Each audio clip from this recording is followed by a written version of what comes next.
You're listening to The Voice of Russia in London, and I'm Daniel Sinner with a discussion on the future of rail franchising in Britain.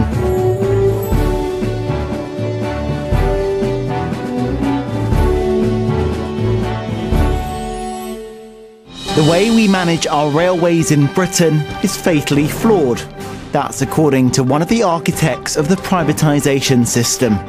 In Britain, the train lines are franchised and sold off to private companies to run for a fixed amount of time. But last week, the decision to award the West Coast Main Line to the company FirstGroup was scrapped by the government. The company had beaten current operator Virgin Trains, owned by Richard Branson, to win the 13-year franchise. But the British Transport Secretary Patrick McLoughlin said there were significant technical flaws in the bidding process because of mistakes by his staff at the Department of Transport. The estimated cost of reimbursing four companies for the cost of their bids will be £40 million. Now, Chris Stokes, the former Deputy Director of Franchising at the Department of Transport, says the system is convoluted, complicated and inefficient. Nearly 20 years ago, his department sold all 25 franchises, with each bid costing between £250,000 and £500,000, a process that took just 6 months. Now the cost is over £5 million, and the whole process takes around a year. So, what is the future of rail franchising? Joining me is Christian Walmar, one of Britain's leading transport commentators. Neil Clark is a journalist and founder of the Campaign for Public Ownership. And John Page is the Assistant General Secretary of the TSSA Union, which represents people working in transport and travel. So I'll begin with you, Christian Walmar, one of Britain's leading transport commentators. Is the system broken? Well, I think it is. I mean, we have a unique system in the UK of having franchised out our whole railway to private companies on the basis that they take the revenue risk. In other words, they collect all the fares, income, but that means they have to then guess how much fares income they expect to get over the length of the franchise, which have ranged in the past from just 3 or 5 years, and now they're trying to let longer franchises, 13 years in the case of the West Coast Main Line. And over the years, various franchise bidders have failed, notably on the East Coast, happened a couple of times. But also, one has to wonder, why are you passing this risk on to the private sector when nobody knows how many people are going to run the train, or use the trains in 3 years' time, let alone in 10 or 15 years' time? So it is inevitable that this sort of contract, this weird system which we call franchising, which is more used to KFC or McDonald's or something, why this weird system of franchising has been used by both the Tories and the Labour government and now the coalition government. And Neil Clark from the Campaign for Public Ownership. Hello there. I think the system is absolutely crazy. We've got a system whereby the state is subsidising private companies. We're putting in about 5 times more than we did when we had British Rail, when it was state-owned. It would be much cheaper to bring this back in-house and scrap the entire complicated system. We have the highest rail fares in Europe, if not the world. Season tickets are up to 10 times more expensive here than they are in European countries. Day returns are up to 3 times more expensive. And we've got a real sort of financial scam going on here, because what's happened is the taxpayer is being hit twice. Double whammy situation, really, because we're paying the highest train fares, as I've said, when we buy our tickets, but we're also paying more in our taxes than we did when it was state-owned. So the system is absolutely crazy. It benefits no one except the fat cats, except the private companies and their shareholders. The passengers are being ripped off. So it's got to end, I think. And John Page from the TSSA Union. Well, I think the system is broken. I don't even know what the system is meant to achieve. Of course, the Conservative government, when they undertook privatisation, said it would lead to greater efficiencies. And yet we see across the whole of Europe, we have European nationalised rail companies bidding to run British franchises and often succeeding. And then any profits they make go off to subsidise passengers throughout Europe. So we have a franchise system which leads to a completely fragmented rail system, £1 billion of money going out of the system for no obvious reason, and we have these rail operating companies whose only interest is in profit, nothing to do with the quality of service or the number of passengers or the experience of passengers when they get on the trains. So it's a real mess. Neil Clark, when this franchise system was first set up about 20 years ago, each bid cost about £250,000 to £500,000. Now it costs £5 million. £5 million, yeah, absolutely. What on earth went wrong? Well, it's all the fees, isn't it? The payoffs, the consultants' fees, etc. It's just become incredibly expensive. And this latest fiasco is going to cost us £40 million. And there's going to be probably legal challenges from First Great Western as well to add into it, all the costs of that. So it's absolutely balmy. The taxpayer's being ripped off in a massive way. I think the problem here is what's happened is it started off, as you suggest, as a relatively simple idea. Okay, you have a bunch of routes and you say, okay, to the private company, run them, and we'll set out a relatively simple contract. And then they found out that, if they do that, then the government gets it wrong slightly, companies start making a lot of profit. So they think, well, we don't really want that. And then they realised also that actually if there's a recession, then the companies will go bust, and we don't really want that. So then they overlaid a system called cap and collar that protects it. And then they found out, well, actually, if the economy booms, then they might make super profits, and we want to rein those back. So in that process, you get a whole addition of complexity every time. And that's what's gone wrong in this case, that it's got so complicated that nobody quite understands the bids and the whole process. From what we've heard so far from all three of you, the franchise system sounds like a total failure. But can we really label the franchise system for the last 2 decades as a failure? The system is a failure. The franchising system is a failure. The railways aren't. The railways have been growing at an absolute enormous rate, but that's due to external factors. It's due to the fact that the roads are more congested. People, there was a long boom in the Labour years. There's, people like trains. There has been considerable investment, and so on. But nothing of that is to do with the franchising system and the way it's structured. You're listening to The Voice of Russia in London, and I'm Daniel Sinner. Joining me for a discussion on the future of rail franchising is Christian Woolmar, one of Britain's leading transport commentators. Neil Clark is a journalist and founder of the Campaign for Public Ownership, and John Page is the Assistant General Secretary of the TSSA Union, which represents people working in transport and travel.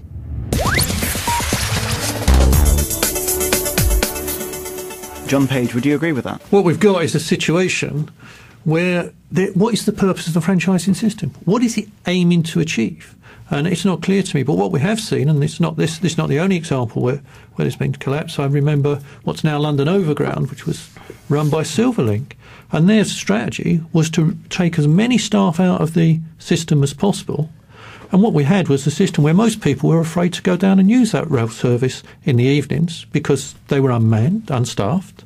And those people who did, it was up to you whether you paid, because there was no one there to check your ticket.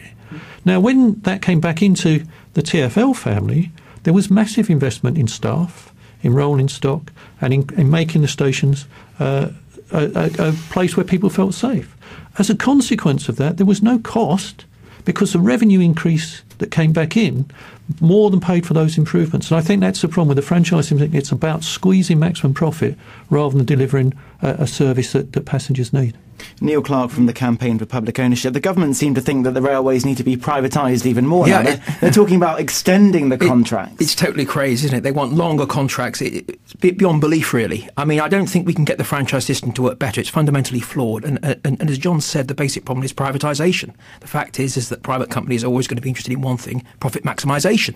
Railways in this country should be run as a public service, as they are, in Germany, in France, in Switzerland, all over Europe. And, we've got to get back to that. But surely having these longer-term contracts, companies will say this gives them the stability they need for investment. But they're not investing. I mean, investment rates have been appalling. The only real investments that have gone on the railways in the last 20 years have been from the state. The state investment. Private companies is just going out to shareholders. Let's be clear. John. The reason why this government wants long franchises is it wants to frustrate the democratic will of the people. It is absolutely clear people want to see a return to state-run railways. the majority of people.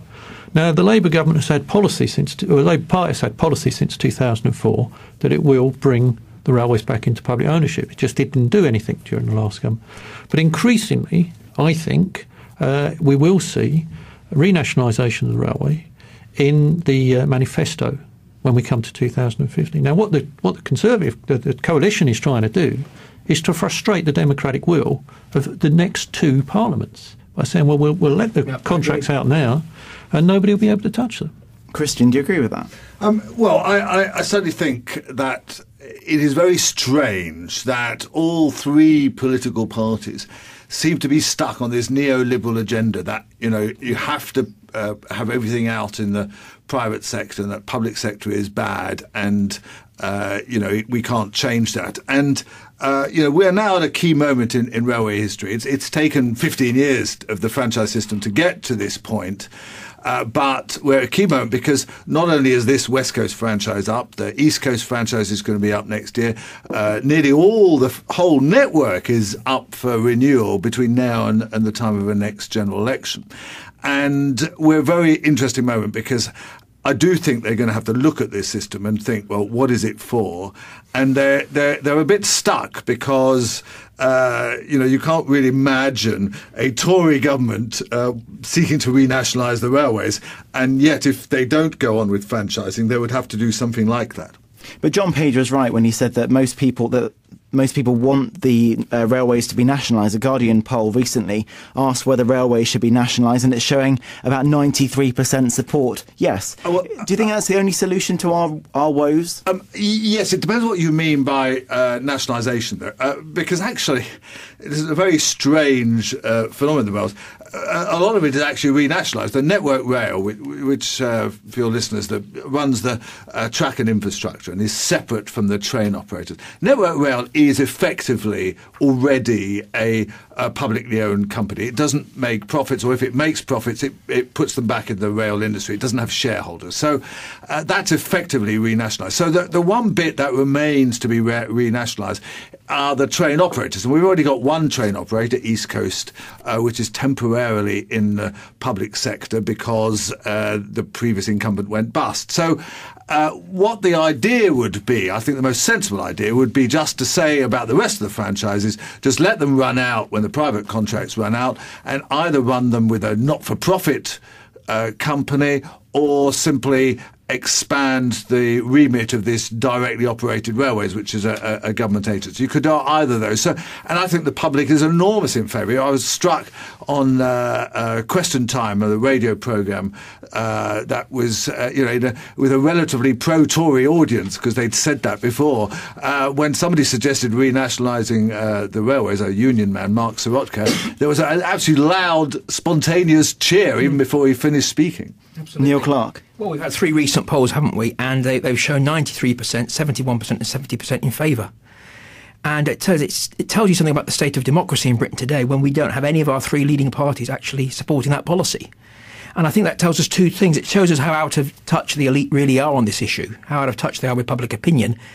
And it also shows you the grip that capital has on our political system, big business. But what do you because think, the banks are the beneficiaries of this. Banks and the big accountancy houses, the big private companies.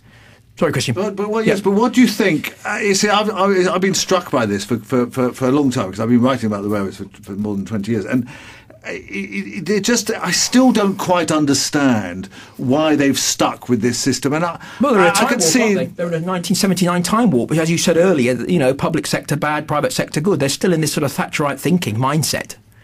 Uber Thatcherite, really, because Thatcher didn't privatise the railways, as we know. It was John Major. They're still in this sort of late 70s mindset, and they've got to break from that because they're out of touch completely. What are the benefits of nationalisation going to be if we do see this roll Well, have we out? got 2 hours? I mean, many. We could, by nationalisation, we could get the railways back to running as a public service as they are in other European countries. We would be able to reduce fares to the European average. The recent report commissioned by the Transport for Quality of Life, Quality of Transport report, said that it would actually save us 1.2 billion a year If we bought them back in-house, we could have an 18% cut in ticket prices, so we'd have cheaper rail fares, more people travelling on the railways, we'd have to put more carriages on. It'd be a renaissance for the railways. It'd be a new golden age of rail. Engineering industry could come back, jobs created. It would be wonderful. It would get people out of their cars onto the railways. It's just what we need.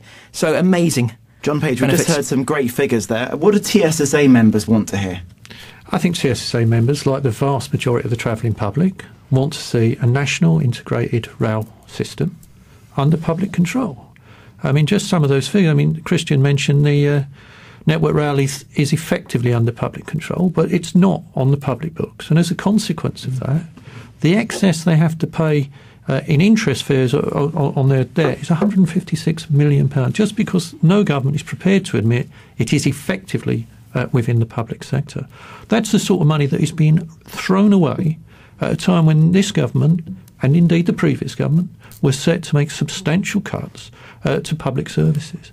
If you look at the dividends, something like £400 million a year going out in dividends to private sector operators running our railways. That's money that, if it was reinvested in the railway under public control, would be delivering a higher quality service. The other big issue at the moment, of course, is that the government's strategy for saving money is not to do the obvious, but is to seek to take staff off platforms. And loads of passengers are horrified, either because they think they need somebody in the ticket office to get facts and figures from, someone reliable, someone that they can trust, or if they're travelling in the evening, they may think, well, I don't want to be on a deserted station, or if it's somebody who has a disability, they think, well, how on earth am I going to get on the train without support? All of those things this government is prioritising to get the staff off, which will have those detrimental effects, when the blinding, the obvious solution is to say, well, let's remove the private sector from the service. You're not being a little bit romantic, though. I mean, about particularly Neil, maybe that. We're not going to get back to British Rail because you can't recreate British Rail. I mean, it's split. It's split up. Well, because New Zealand did it with, they renationalised. They had a much simpler system, and also we've got the rolling stock companies that are passed on. The engineering companies have been broken up. It would be very difficult to actually recreate a huge state organisation like that. So we'd have to think about a somewhat new structure. And I just wonder. You're saying about bringing back engineering. Well, there's a few. Hold on. There's a few very big engineering companies that make trains. None of them happen to be British owned anymore. Would we really be able to recreate a British industry? There's EU rules. There's a much more complex situation. So, are you not being slightly romantic there? I don't think so. I don't think we should let these sort of ideas, stop us from going ahead, because I think we're always going to hear people saying it can't be done. New Zealand is a good example. New Zealand was stupid enough to follow the British example and privatise their railways. It was a complete disaster. The Labour government there came in and renationalised. They were told it couldn't be done, and it's been a great success. So I think it can be done. We only have to look to Northern Ireland, where we have state railways. We only have to look across the North Sea to Belgium.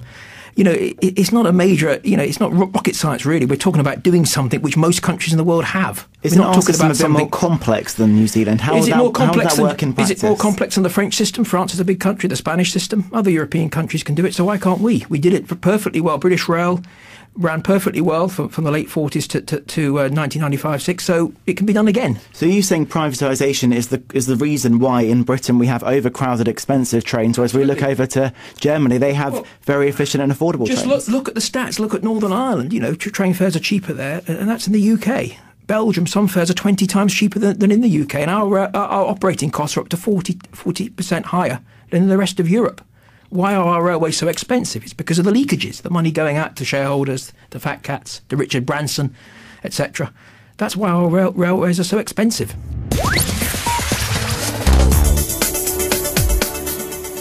You're listening to The Voice of Russia in London, and I'm Daniel Sinner. Joining me for a discussion on the future of rail franchising is Christian Woolmar, one of Britain's leading transport commentators. Neil Clark is a journalist and founder of the Campaign for Public Ownership, and John Page is the Assistant General Secretary of the TSSA Union, which represents people working in transport and travel. These franchises will be coming to an end. At the end, effectively, we're not sold the railway off. We've leased it out, effectively.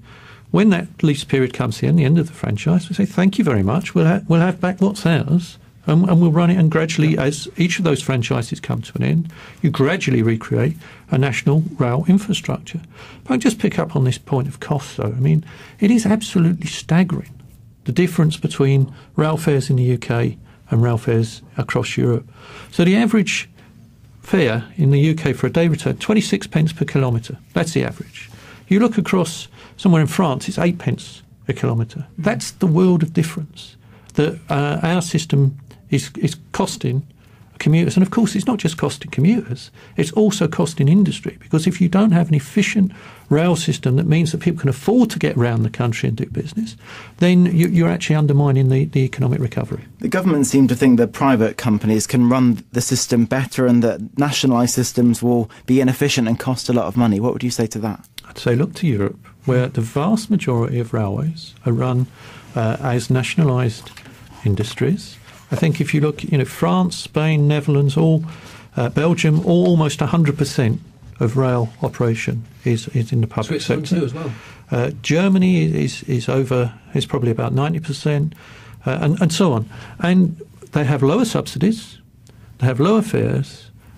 So where's the efficiency? It's just a ideological view. I suppose one fear and that the government has and even the Labour Party has is of strikes and strength for the unions. It's not much discussed, but is there not a problem over the fact that if you did have a large state run railway, that it would give the unions a lot of strength? We do have quite poor industrial relations on the tube, where there is often the threat of strikes. If we look at industrial relations on the National Railway, from 79 to 96, there were only 8 strikes.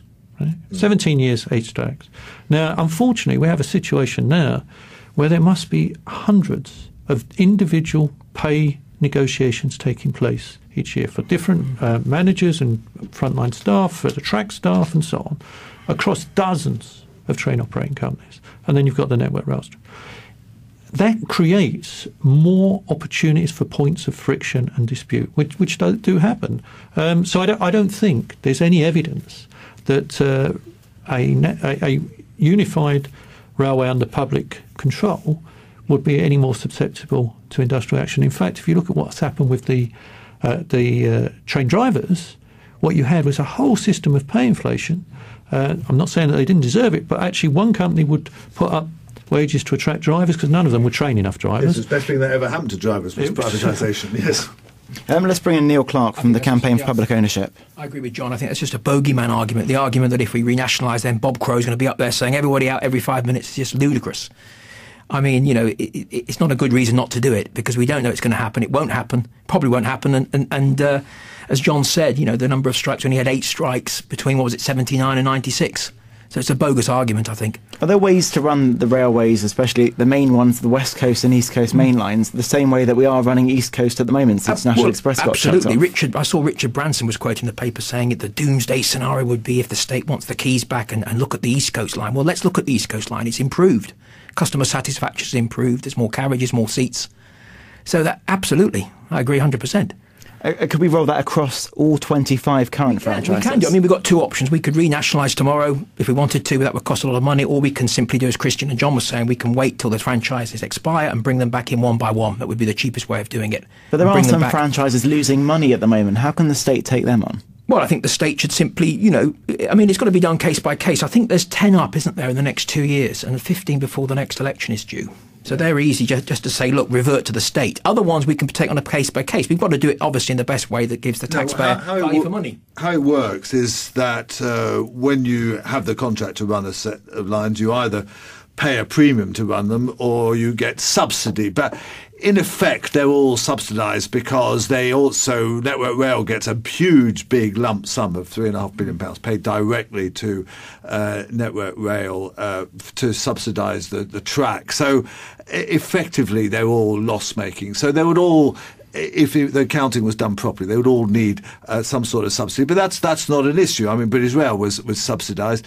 But I do suspect, as both my colleagues here saying, that it would be a lot cheaper to run, because there'd be a lot fewer interfaces. At the moment, we have an army of people who might have to be laid off, actually, but we have an army of people who check whose responsibility is for every delay minute. And, there's about 300 of these people. And, it's a complete waste of time. They could be redeployed to do useful things like man staff ticket offices or whatever. Absolutely. And I mean, to talk about the madness of the system, every time there is a delay that is a fault of Network Rail, or judged to be the fault of Network Rail, they pay compensation to train operating companies. Millions of pounds paid in compensation. Does any of that money get to the passengers? Very, very little indeed. Absolutely. So the government has obviously got to make a decision now between now and the next election on a number of franchises, probably most of them.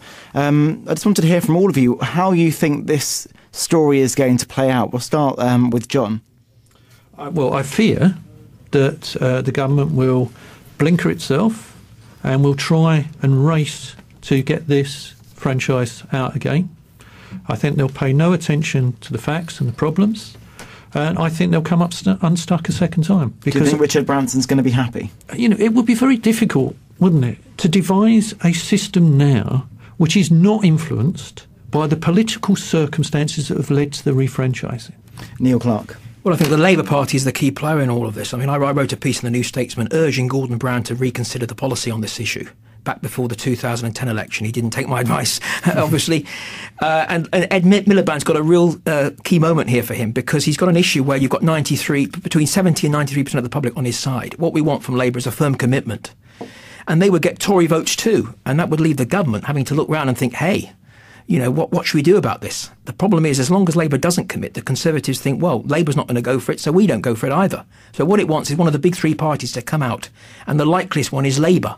Let's hope the pressure pays off. But the trouble is, the sort of Blairites in the Labour Party are still around, and they're dead against this. They want to keep to this sort of Thatcherite agenda. And so it's a sort of battle going on within the party, and that's going to be important. Is this something that we're likely to see? Well, I mean, Miliband would be crazy if he doesn't go for it. I mean, goodness me, you've got an issue, as I said, when you've got between 70 and 93% of the public. The Conservatives are unlikely to go for it. So what's he waiting for? And finally, to Christian. Well, I think we're at a very interesting moment. I think the government are really up against it here. They've got two options, I think. They might create something like a rail agency and devolve a lot of the responsibility from the Department for Transport to a rail agency, like we have a highways agency and all sorts of other agencies. And that would kind of get it a little bit out of the ministerial remit, which would help them. Or they might go the other way and privatise it even more. They might decide that, we really need to create some sort of privatised unit run by Price Waterhouse or something to help run the railways and let out these franchises and whatever.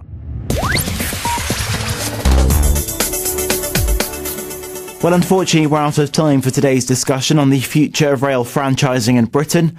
Joining me was Christian Woolmar, one of Britain's leading transport commentators. Neil Clark is a journalist and founder of the campaign Republic Ownership. And John Page is the Assistant General Secretary of the TSSA Union, which represents people working in transport and travel.